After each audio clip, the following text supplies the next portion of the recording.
Hi guys, welcome to the shop. It's Jim.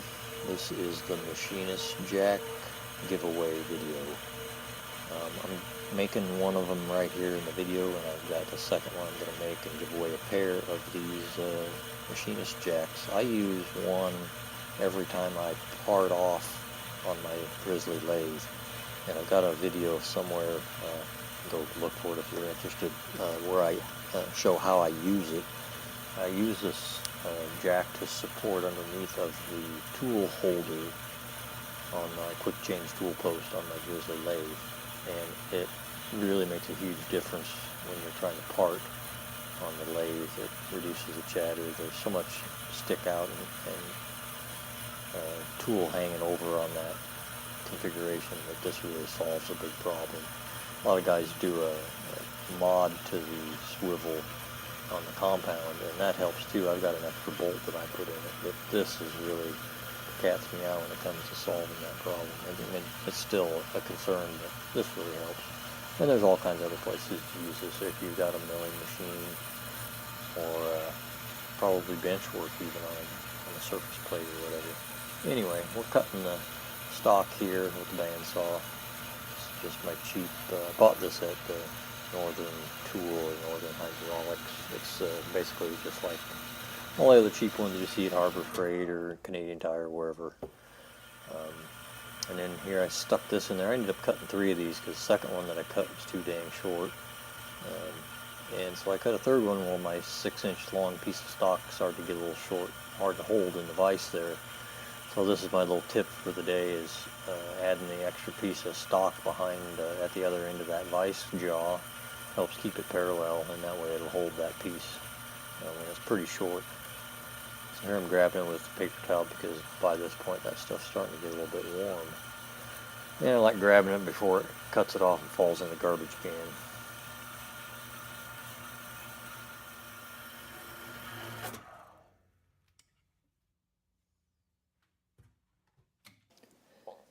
And now we've moved over to the lathe. This is a FYI here for you. This is a Grizzly G0752 lathe. It's the one with the speed control on it. I think it's 7-inch, or is that a 10-inch lathe? I don't know. You guys can tell me. I like it. It works good. Does everything I need it to do. And I'm using it 99.9% hobby stuff, so if it doesn't fit, I'm probably working on something too big. Anyway, just facing off the first side of this first piece. We're doing that just so we get a nice flat smooth surface, and then we're going to center drill it, and then drill it for putting the threads on it. We're doing 3/8 16, I believe. I'm going to go look at the tab that I used here, and I'll let you know for sure what it is.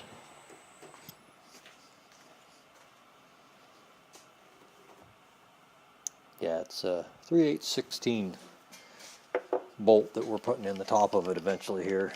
That's what you saw in the picture at the beginning. 3/8 16.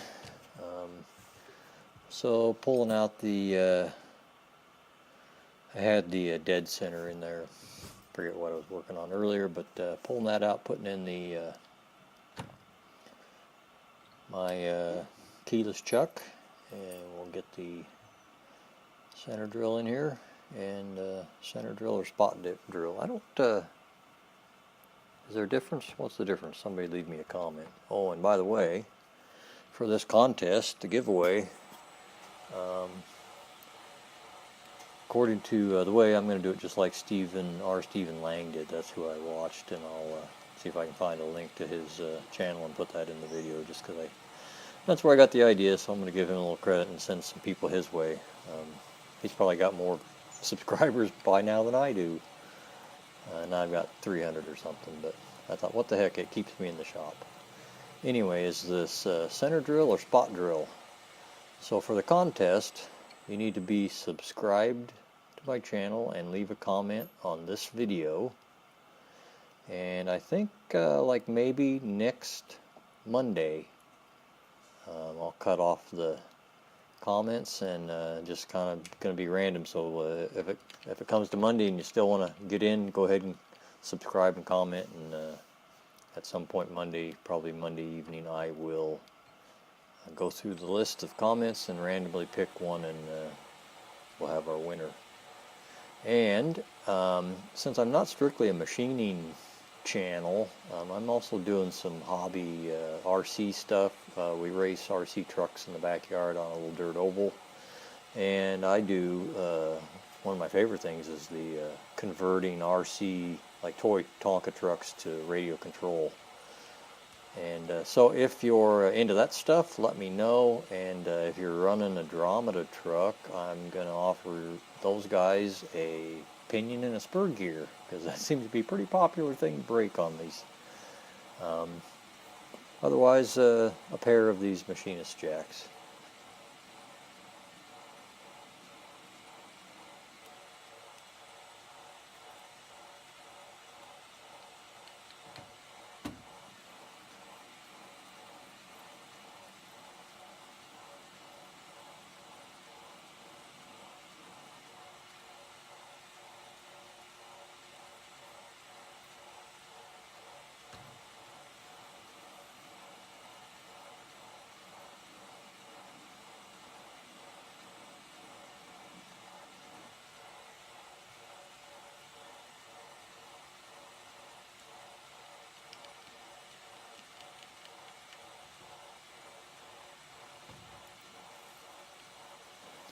So we're stepping it up with different, going up until we get closer with the drill bits here.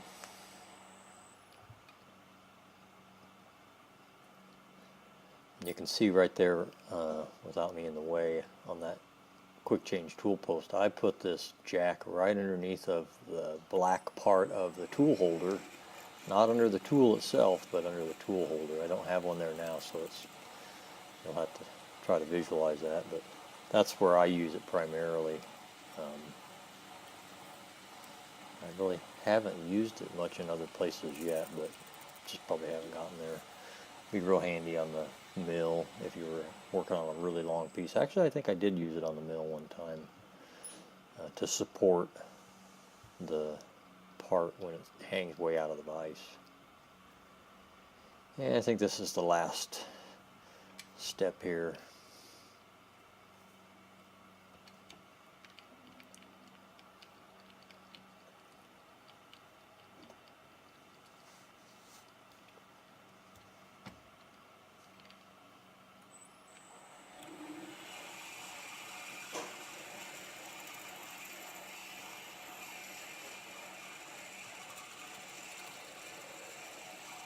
If anybody watching has got questions about steps that I'm doing or tips for me, because I'm just a newbie hobby machinist. I've only been doing this kind of stuff for coming up on 2 years now, I think. So go ahead and ask questions or leave tips. Always welcome. I enjoy reading the comments, and I usually reply to everything. I don't have so much traffic that I can't deal with that. So go ahead and leave a comment, especially if you want to win a pair of Machinist jacks.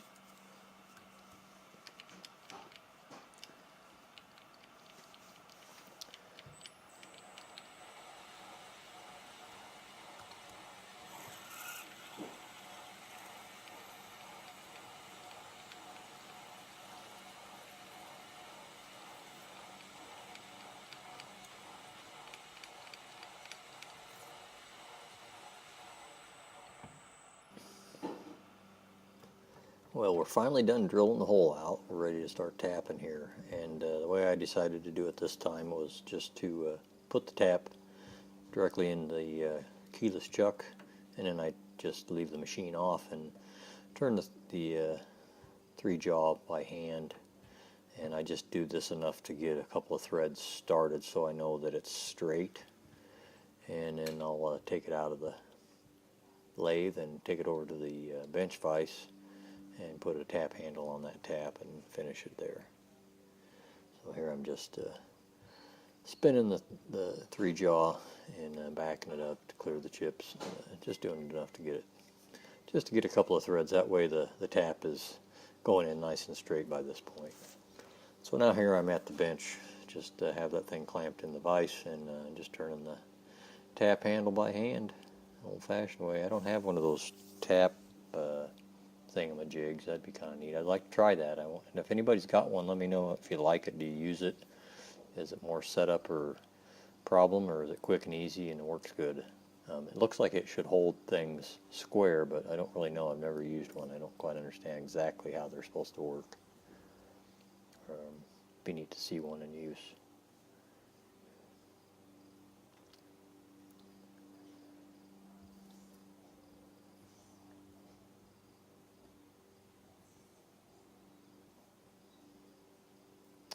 I don't know if I said, this is steel. It's something, it's pretty mild steel. It's a hex shaft. It is, and I don't know how do you measure hex. It's 7/8 from flat to flat across, if you measure across the cut end of that hex rod. So I would guess that's 7/8 hex. But it's pretty soft, so it taps pretty easy. So now we've got it back over here in the lathe, and I've got the bolt in there now, and I'm going to just tighten it up a little bit here with pliers, just so it doesn't turn when I face it. And what I'm going to do is face off the head of the bolt so it's nice and flat. Otherwise it's got the bolt stamp on the head, and you don't want that there. You want that to be nice and flat, so when you put this thing underneath of whatever you're supporting, that it's resting on a nice flat surface. So I just face off just a tiny bit of the head of that bolt to make it nice and flat.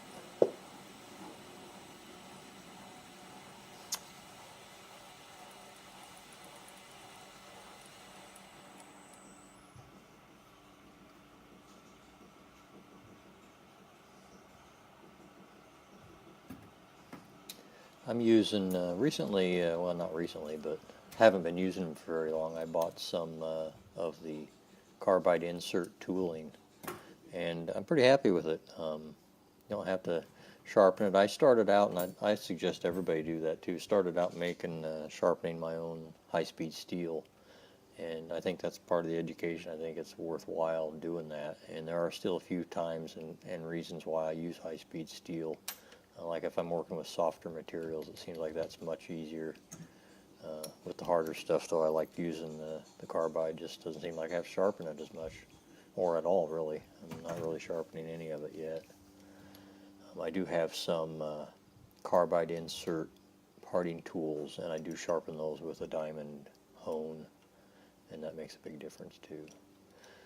So here, kind of waiting on the video to see what I think I'm rotating the compound there. We're going to put the taper on the top of it, so that when the bolt threads down into it, it just kind of makes it look nice. You probably wouldn't have to, but then if you're working in close quarters, which you kind of are with the way I use it on the lathe, that way it's not getting in the way. And if you want to, you can put a big wrench on the bottom of this then, because of the hex, and then I use these bolts, the way I'm making them, fit my wrench that I use on the lathe for a few of the other things. So I've got that wrench right there all the time, and then when I'm putting this thing under my tool holder, I just put it underneath of there and snug it up finger tight, and then I put a wrench on it, and I just give it a little bit more, because I don't want to raise the tool. I just want to give it good support and then just enough pressure to keep it from moving around. So that's the way I install it when I use it in that particular application. I think I'm just about ready here to start tapering it, and this is going to be a couple of passes. I'm just eyeballing this. This is nothing scientific here. I think I've done this differently on a few other projects, and there's a way to measure so that if you know exactly where you want it to come out on the tapered end, you'd measure that, and then you use the dial, and you can figure all that out. But this is not real critical, so as long as I don't cut into the threads, I just want to leave that intact. So just starting shallow and working my way up to it. A couple of passes here takes care of that.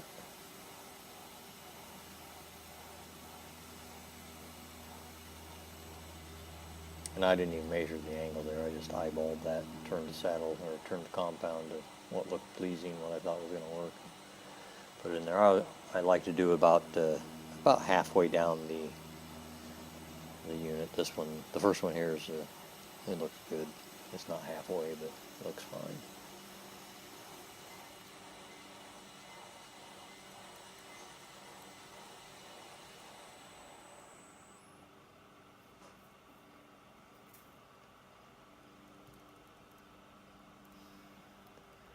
One more pass, I think, is what I make here. You can hear the vibration there where it's doing an interrupted cut on the hex. And as I get further down into it, it's continuous.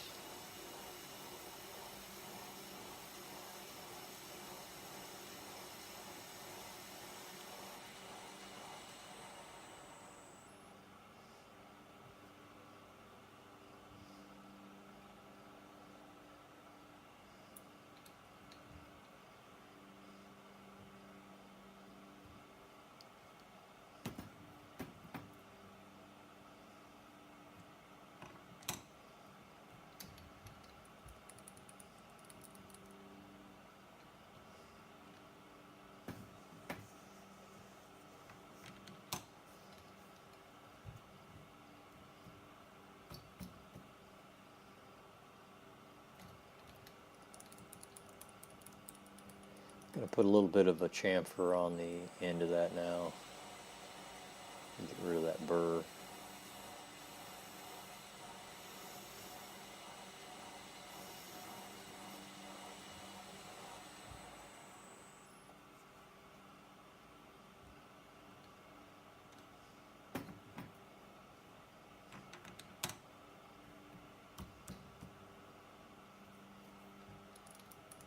And now I think I'm facing off the end of it again.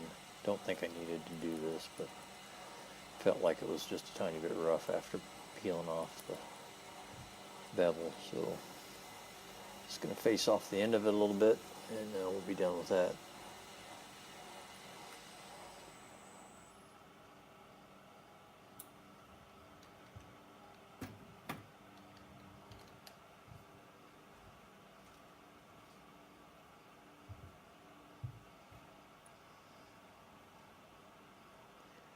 Deburring tool here is just to deburr the inside of the hole.